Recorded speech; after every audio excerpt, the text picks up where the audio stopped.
Hi there, everybody. This is Amber Johnson here in Tucson with Helping the Good People. It's been a while since I've done a personal video, so stay tuned till the end. As always, it gets better and better. Now, I've been pushing towards telling my story. You know, everyone says, be a voice, open up your mouth, speak. Stand up for yourself, right? It's easier said than done, man. Especially when you're not sure what you're supposed to be fighting for. I mean, I know that my life has been full of domestic violence. It's been full of abuse and sexual abuse and other forms of mental fuckery. Let's just put it that way. Mental fuckery. You know, there's different forms of domestic violence. There's the physical, but there's also emotional and mental and psychological and spiritual, abuse and forms, speaking on it. I mean, where do you start? Especially when you've lived it your whole entire life. So here I am sitting in front of my camera in the dark because I don't wish to turn on the light or whatever. Maybe I will. A lot of people say, you gotta have the light on. Well, I'm sorry, but the sun's going down now and my house is dark. I don't have a lot of lighting options in here. It's a pretty small space for a one bedroom. Let me turn on my little lamp and see if that helps. Hold on.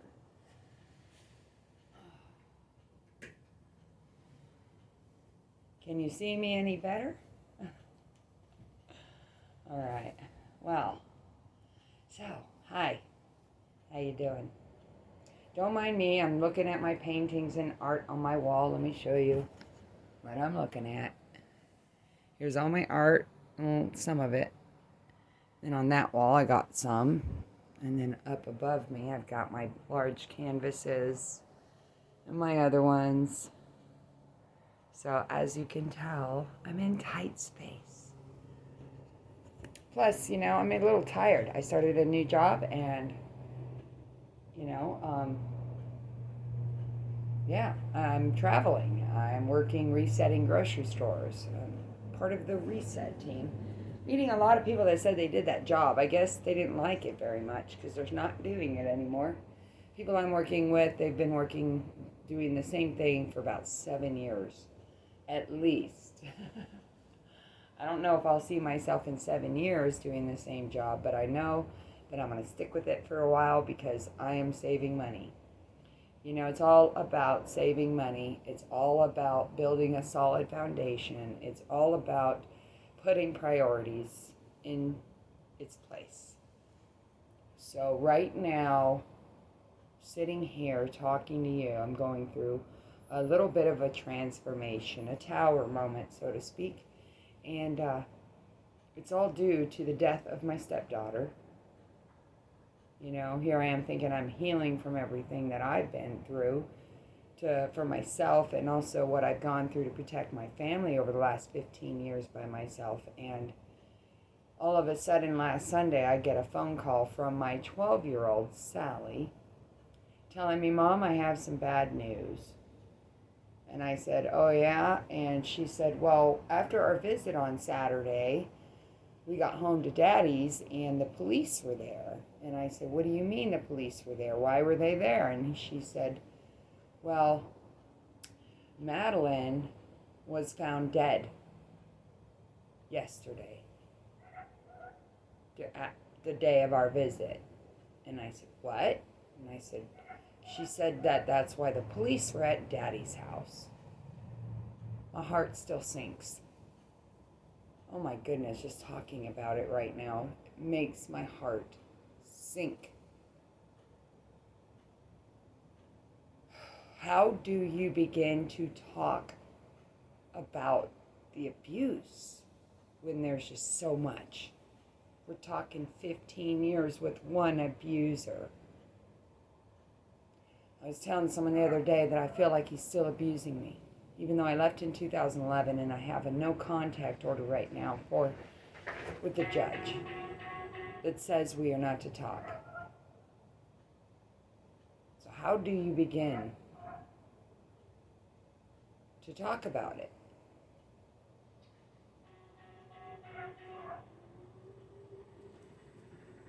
Some guy's cruising by on one of those electric boards. It's all making noise. Sorry, distraction. So here I am at home. I'm replaying 15 years of bullshit, basically. 15 years that all started with rape.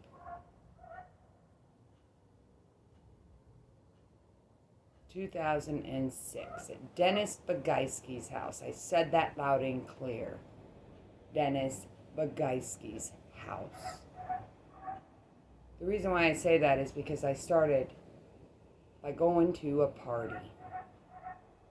A party at Dennis's house. A pool party with friends, drinks, everything. You name it. My daughter was young, she's 7 years old. She's now 23, by the way. She was about 6 or 7 years old. It was September of 2006. I was working at Curves Cabaret. I had known my abuser, Michael Anderson, for 6 years before this party. Every time I would see him would be at Curves when I was dancing. He'd get dances, we'd talk, he'd try to marry me and meet his kids, and I always denied him. I kept work with work. And I'm an entertainer, by the way, not a stripper. So take that to your memory bank and keep your judgments and your labels to yourselves. I'm going to correct you now. I was an exotic dancer or entertainer, independent contractor. I paid my taxes. I worked my butt off like anybody else. How was I to know I was meeting my abuser there? So began my journey. Invited to the party at Dennis's house, lots of friends, even people that I guess worked for my ex at the dental office, like Lauren. That's right, Lauren. Ugh.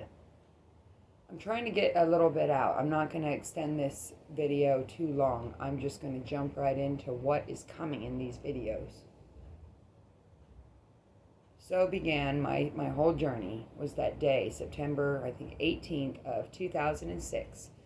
Went to the party. The next day was cleanup day.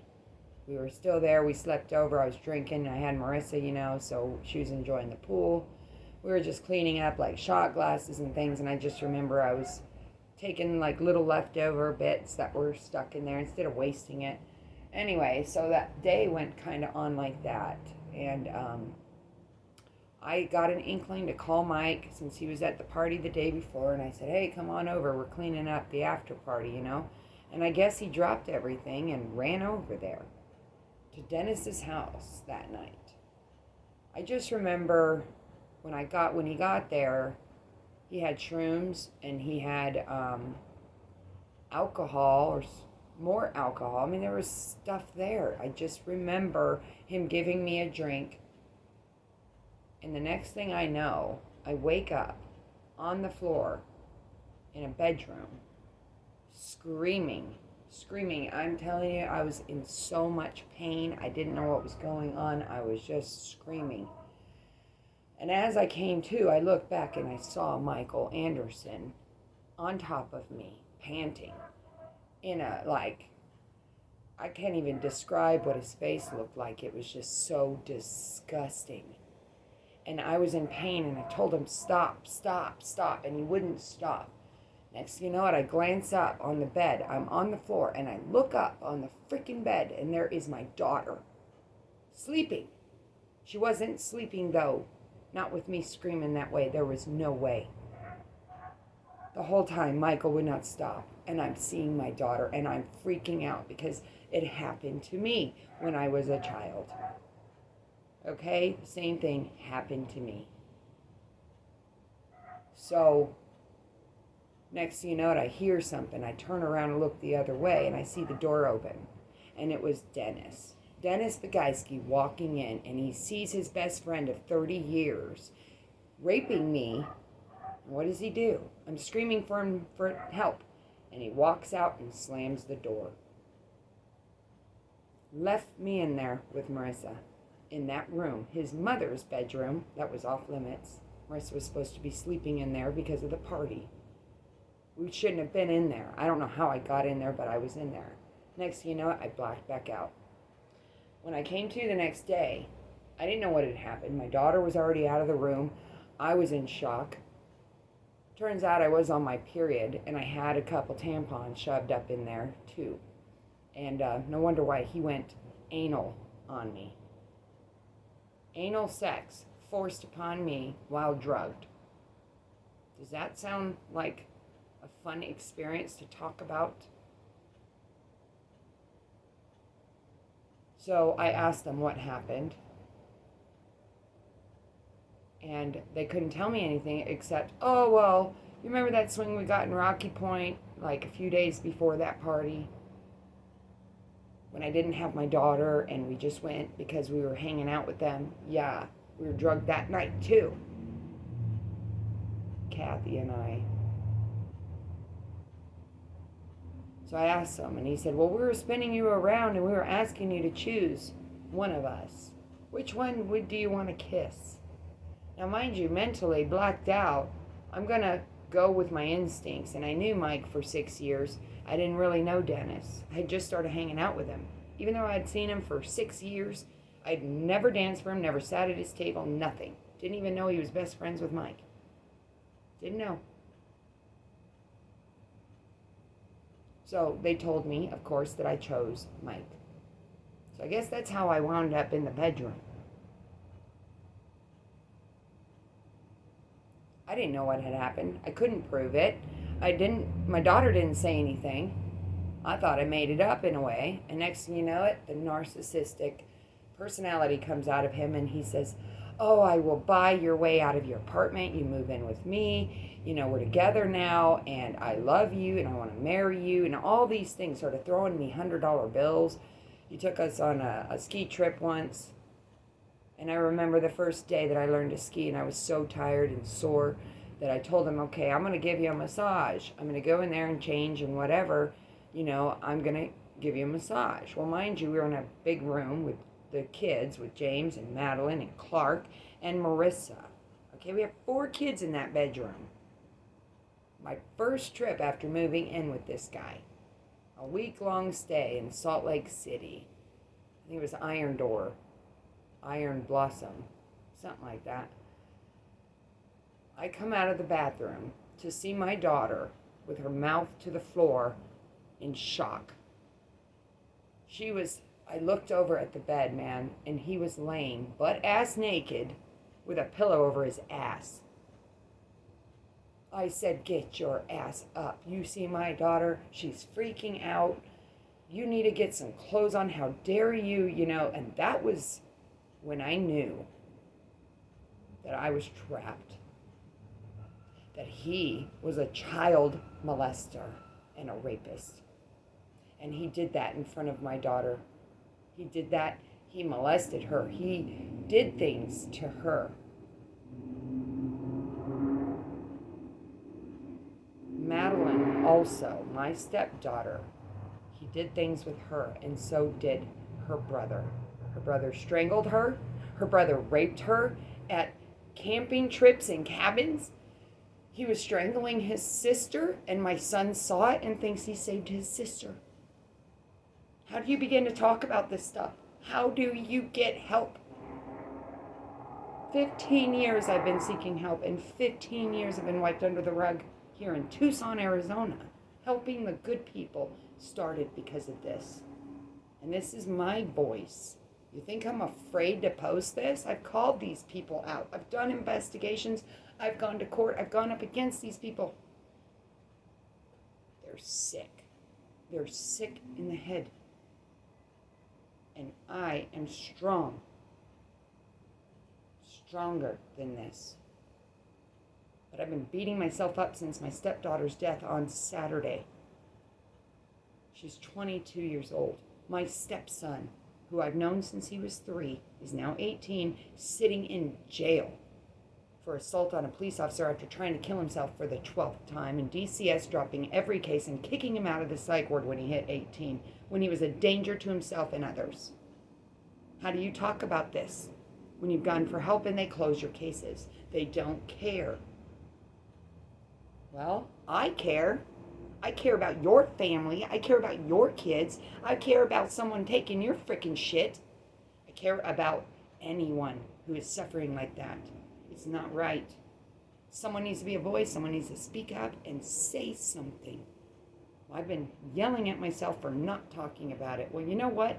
My stepdaughter is dead now, and it could have been prevented. It could have been prevented of my stepson being in jail. Well, how about my oldest stepson, who's now, 27 maybe? 26? No, I don't even know. 24. There you go, 1997. 6'2", 220 pounds at 17 years old. This boy strangled me and tried to kill me with his father watching, while his daughter sat on the bed. Madeline sat on the bed, white as a ghost, scared shitless. Well, now I know why. Because he strangled her too. He raped her too.